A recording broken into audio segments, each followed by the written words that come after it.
Hi, I'm June with Terrific Spa, and we have here, I don't know his name, the volunteer didn't know, volunteer from Small Dog Rescue, her name's Cindy, a very nice lady, brought them over here, but anyways, she doesn't know his name, she doesn't know anything about him, I don't know anything about him.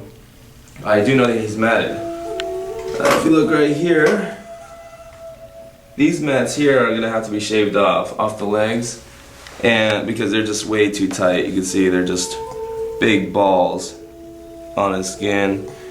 So we're not going to be able to take that, to comb those out. So we're just going to shave that. But we're going to try to keep his coat as fluffy as possible, give him a nice cute cut, so hopefully he gets adopted out. Hopefully he doesn't bite me. Alright.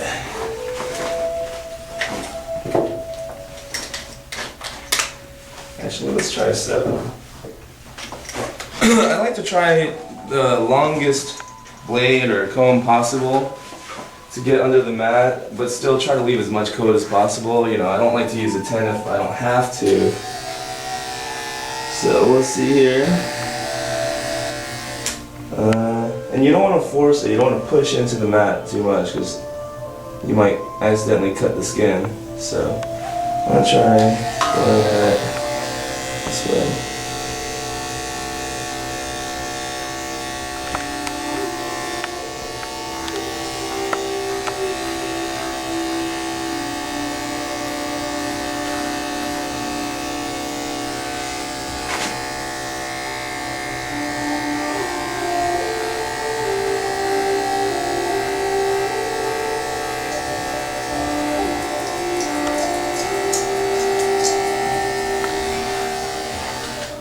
So when you're doing a matted dog, you want to light touch, because if you just force it and just keep pushing through, then if there's a good chance while you're going through it really hard, the skin's going to get caught up in that blade, just like that, and it'll cut the skin.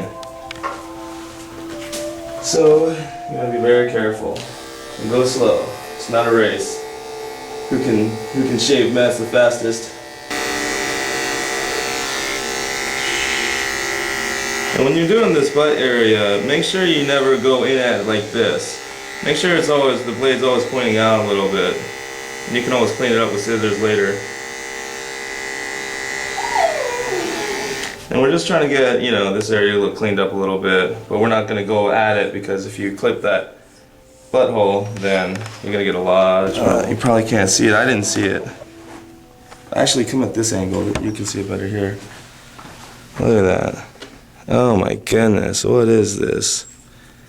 Oh man. It looks like a toe, but... And see that skin underneath it? Look how red that is. Because it's constantly pulling at that skin and irritating it. So we're gonna go in and take that off. Hopefully he doesn't turn around and bite, but if he does, we'll deal with it then. It's just his reaction. It's how we react to it that's important. Best not to. Shh. No, Geronimo. Oh, that's a good tip. When a dog is acting like that, doing stuff you don't appreciate or is not acceptable, then you do want to correct it, or ignore it, but you don't want to give them affection. Say, it's okay, but what are you doing? It's okay. None of that, because you're actually encouraging that. You're giving affection when the mind is not balanced. Caesar Milan. Caesar Milan, baby. It's better than shaving the pole dog. And, look at this. I didn't do that with the clippers. I was already there. Because the mat, look at all this. So, I actually did this dog a huge favor. Just took all that off. That was all matted up right there.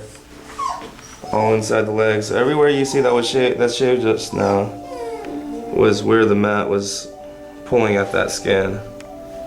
Irritating it, so... Here it is. Look at that. Shoot. Okay. He'll be patchy, but... You okay, buddy? His name is Geronimo? Yeah. Geronimo, sit. Whoa. Ew, did you fart? Alrighty. Okay, okay.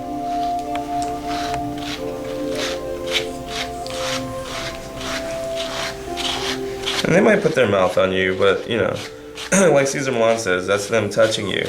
And I'm touching him a whole lot right now, so, you know, I shouldn't freak out because he's putting his mouth on me. You know, I'm putting my hands all over him.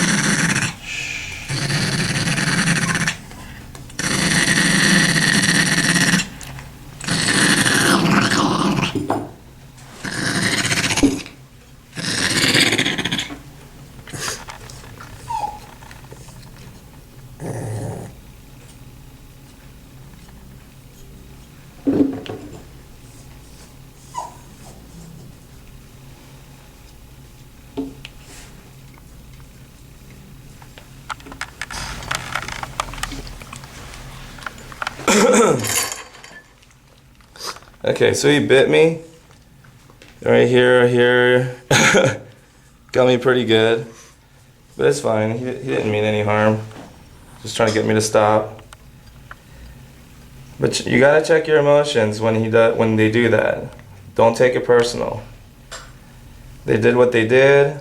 To him, that was just one touch that he delivered to me. I've been touching him this whole time. That's the way he sees it. So, you know, just can't take it personal. Don't get angry or upset. Just gotta.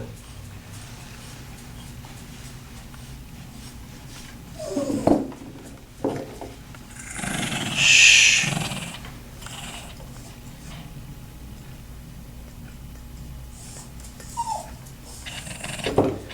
But you know, he saw that even if he does bite me, it doesn't matter.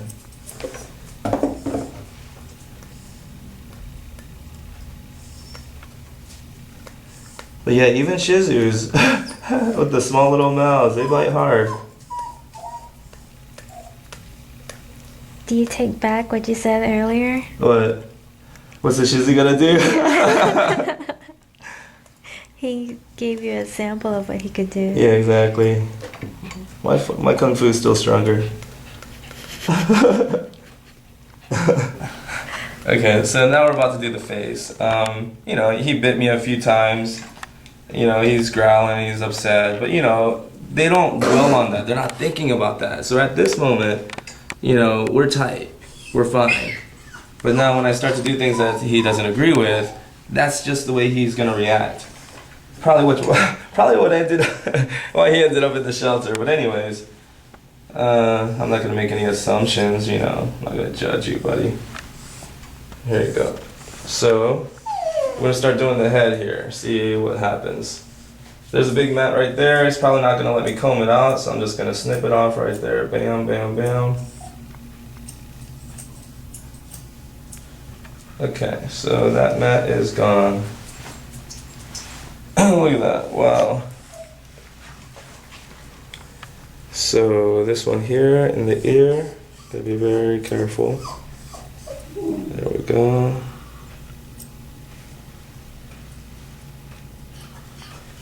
This one right here. Let's see, we're just gonna go and look for them here. I'm just trying to make sure I run into the least amount of snags as possible when I go comb through it.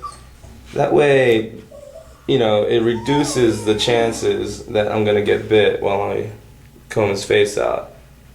You know, I mean, we should do what we can to prevent it, because I feel like dogs, they don't like to bite us. And so whenever they do bite us, it does cause them some stress as well. Wow, that's so tight I can't even cut it off. Okay, shh, relax, relax.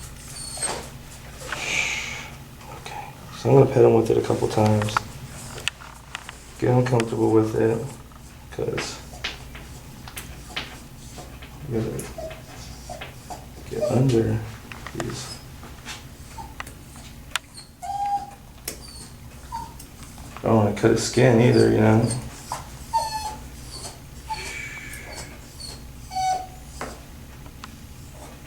Oh, did you hear that? It's like clonk. What, when it fell on the ground? Mm-hmm. Yeah.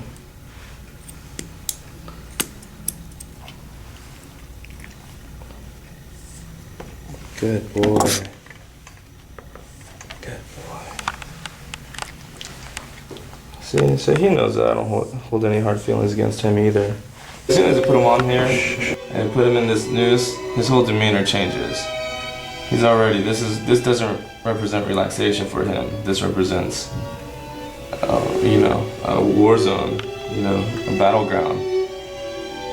So I want to change that for him. There you go. That's what I want. Good boy. Alrighty. Now we're gonna do the feet pad, clean up the pads, and then once we clean up the pads, we're gonna do the nails. And on a larger dog, I usually would say, you know, go ahead and muzzle a larger dog, just because the jaws are so powerful that when they deliver a bite, it's not like a Shih Tzu. A Shih Tzu hurts, and it you know, sometimes it draws blood. But with the larger dog, like a German Shepherd or something, you know, it can do a lot more than just draw blood. So you always want to muzzle a large dog if you don't know that dog, you know, if it's like this. And the thing is, it'll be nice if we can go slow and kind of get him used to this procedure. You know, even though he doesn't look so good, just, you know, kind of help him go through it, and then have him come back often, and just keep going through the process over and over, and just, you know, not really strive for perfection, but just help him get used to how to behave during the process. But we don't have that option with rescues, you know, like this is a one-shot deal, hopefully, and then he gets adopted. So we need to help him get over it today. They just react to the situation, so you always have to be ready. Hey, relax. And just be firm. You don't want to be rough or angry, but you do want to be that authority figure to let them know, hey, that's not acceptable, sir.